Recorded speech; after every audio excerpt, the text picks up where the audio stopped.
I need an I told you so moment first. Last week, we talked about the Apple car deal. Is very big news here in Georgia that Kia, they've got a plant here in Georgia that makes Kia in West Point, I believe it is, and that they were East Point or West Point, well, I can't remember, but they were going to manufacture Apple's autonomous electric car here in Georgia. From my vantage point, I've got multiple iMacs in my house. I've got my MacBook Pro here in front of me. I've got my Apple Watch on. I've got my iPad and my iPhone here. I'm in the Apple cult.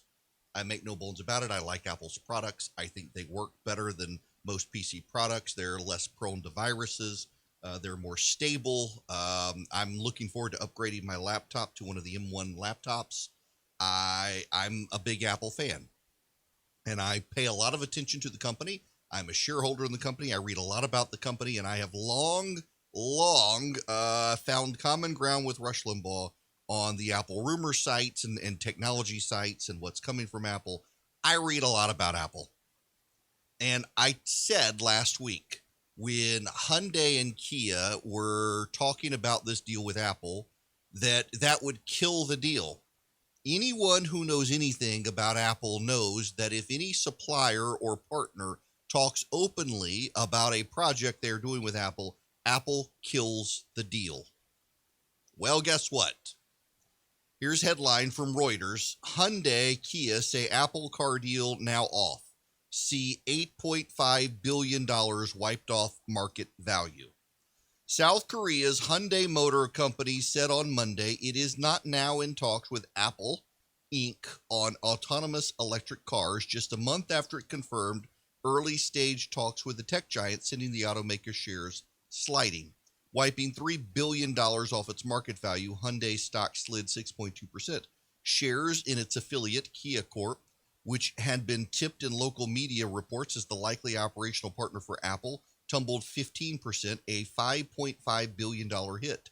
The announcement brings the curtain down on weeks of internal divisions at Hyundai Motor Company Group, parent to both automakers, about the potential tie-up, with some executives raising concerns about becoming a contract manufacturer for the U.S. tech giant and a tie-up reminiscent of electronics firm Foxconn's role in making devices for Apple like the iPhone.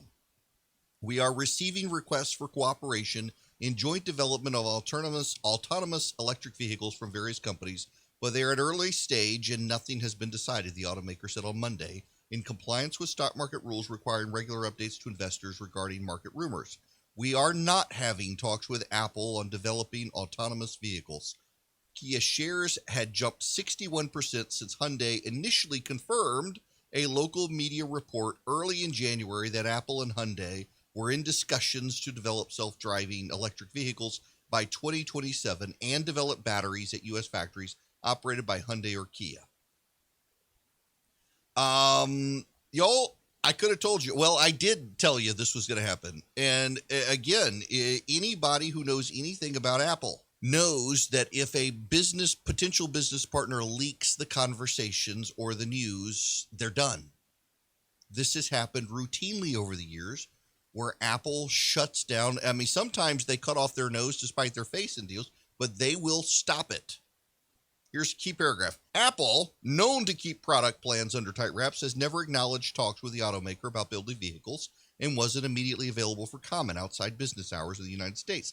Analysts said talks might have collapsed over leaks of the partnership plan to media or possible insistence by Apple that Hyundai's role in any tie-up would be that of an equipment manufacturer rather than a strategic partner. When you are dealing with Apple, you are dealing with the most valuable company on planet Earth and one of the most successful companies on planet Earth, and they require of you silence and not taking credit.